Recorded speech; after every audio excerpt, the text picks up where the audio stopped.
안녕하세요. 하루 필수 말씀 충전 하필 큐티 조정환입니다. 오늘 함께 나눌 하나님 말씀은 시편 34편 1절에서 22절 말씀입니다. 내가 주님을 늘 찬양할 것이니 주님을 찬양하는 노랫소리 내 입에서 그치지 않을 것이다. 나 오직 주님만을 자랑할 것이니 비천한 사람들아 듣고서 기뻐하여라. 나와 함께 주님을 높이자. 모두 함께 그 이름을 기리자. 내가 주님을 간절히 찾았더니 주님께서 나에게 응답하시고 내 모든 두려움에서 나를 건져내셨다. 주님을 우러러 보아라. 내 얼굴에 기쁨이 넘치고 너는 수치를 당하지 않을 것이다. 이 비천한 몸도 부르짖었더니 주님께서 들으시고 온갖 재난에서 구원해 주셨다. 주님의 천사가 주님을 경외하는 사람을 둘러 진을 치고 그들을 건져주신다. 너희는 주님의 신실하심을 깨달아라. 주님을 피난처로 삼는 사람은 큰 복을 받는다. 주님을 믿는 성도들아, 그를 경외하여라. 그를 경외하는 사람에게는 아무런 부족함이 없을 것이다.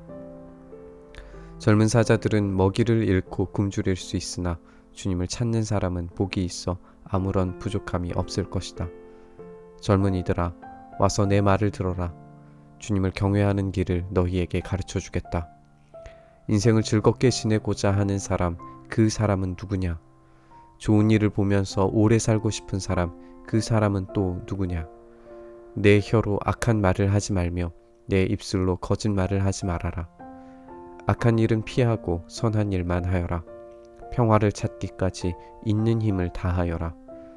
주님의 눈은 의로운 사람을 살피시며 주님의 귀는 그들이 부르짖는 소리를 들으신다.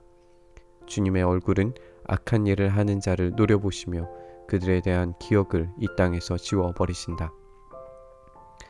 의인이 부르짖으면 주님께서 반드시 들어주시고 그 모든 재난에서 반드시 건져주신다.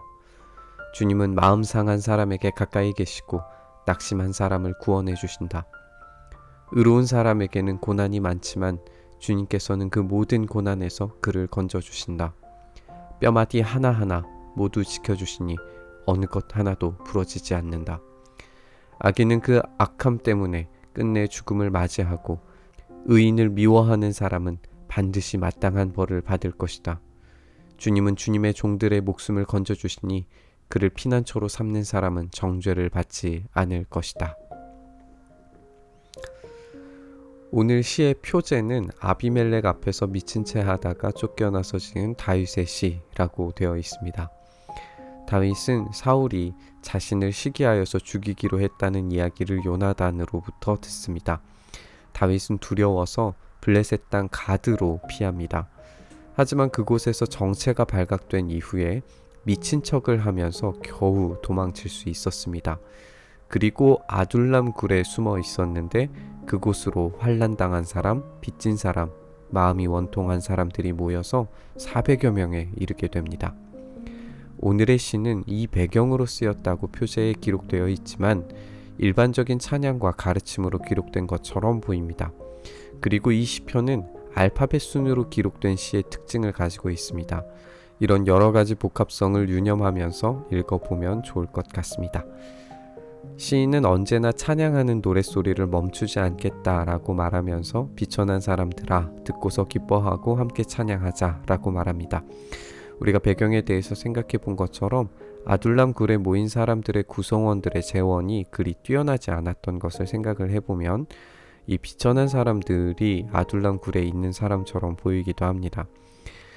시인은 이어서 하나님을 간절히 찾았을 때 하나님께서 응답하시고 건져주신 경험을 들려주면서 주님을 우러러 보라 라고 조언합니다.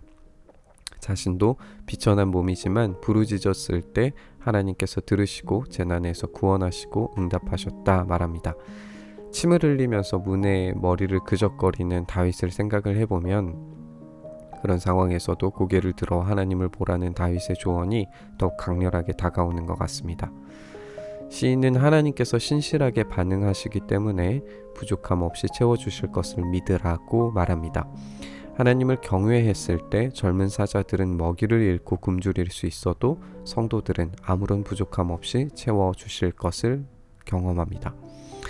가장 강력한 힘 있는 존재들인 사자들이 위험하고 파괴적인 적들이라고 우리가 생각을 해본다면 그들은 아무것도 얻지 못하겠지만 성도들은 하나님의 채우심을 경험하게 되는 겁니다. 매일 채워주시는 하나님을 경험하는 것, 이것이 성도들의 특권입니다. 우리는 일용할 양식을 주옵시고 라고 기도할 수 있습니다. 이어지는 구절들은 잠언의 형태를 띠는 지혜글입니다. 시인은 주님을 경외하는 길을 가르치겠다라고 말하죠. 이 권고는 5가지 정도로 정리할 수 있는데요. 말이나 행동에서 악을 따르지 말고 선과 화평을 따르라. 하나님께서 의로움을 존중하심으로 의롭게 살라. 환난 때에 기도하라. 의인을 무사히 구원하시는 분께 충실하라. 여호와 안에서 피하라. 입니다.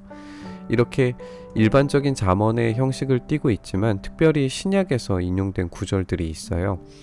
오늘 본문의 13절에서 16절은 베드로전서 3장 10절에서 13절에 인용이 되는데 고통당하는 교회들을 향해서 그런 위기의 상황에도 불구하고 악한 일을 피하고 선한 일을 찾아서 힘을 다하여 살아내라는 권고에 인용이 되어 있습니다. 교회는 세속사회의 파괴적인 젊은 사자처럼 덤벼드는 그런 상황에 놓여 있을지라도 평화를 찾기까지 있는 힘을 다해서 왕같은 제사장으로 거룩한 나라로 소유된 백성으로 살아내야 하는 책임이 있습니다. 그리고 이렇게 의롭게 살아냈을 때 고난에서 건져주시는데 뼈마디 하나하나 모두 지켜주셔서 어떤 것 하나도 부러지지 않게 만드시겠다라고 합니다. 이 말씀은 요한복음에서 예수님께서 십자가에 달리셨을 때 어떤 뼈도 부러지지 않았다라고 하는 설명에서 인용이 됩니다. 그래서 이 일반적인 잠언은 위기와 절망의 순간에 아둘람굴을 하나님만 신뢰하는 공동체로 만들어낸 다윗과 마음 상한 사람에게 가까이 계시고 낙심한 사람을 구원해 주시는 의로우신 예수 그리스도를 통해서 확장된 교회가 연결되는 것을 보여줍니다. 우리가 바로 아둘람 공동체, 예수 그리스도의 공동체임을 이 본문을 통해서 생각할 수 있게 되는 것 같습니다. 우리의 공동체가 하나님만 바라보고 고통 속에서도 위기 속에서도 채워주시는 능력을 기대하는, 그래서 하나님의 보호를 강력하게 경험하는 왕같은 제사장, 거룩한 나라, 소유된 백성으로 살아내는 공동체 되기를 소망합니다. 주님, 우리가 그렇게 부족함 없이 채워주시는 하나님을 늘 경험하기 위하여 우리의 부족하고 연약하고 넘어지고 쓰러진 상황에서도 하나님만을 온전히 의지하고 바람으로써 정말 파괴적인 젊은 사자처럼 우리에게 달려드는 이 세속사회 가운데에서 있는 힘을 다하여 의롭게 살기로 작정하며 왕같은 제사장으로 거룩한 나라로 소유된 백성으로 살아낼 수 있도록 주님 도와주시고, 그렇게 살아낼 때 우리 주님께서 어떤 뼈도 부러지지 않으신 것처럼 우리 또한 어떤 뼈도 부러지지 않는 보호를 힘입을 수 있도록 우리와 함께하여 주시고, 그 가운데서 지키시는 하나님의 놀라운 능력을 경험하는 우리 되게 하여 주시옵소서. 그렇게 하시기를 간절히 소망하며 우리 주님 예수님 이름으로 기도드립니다. 아멘.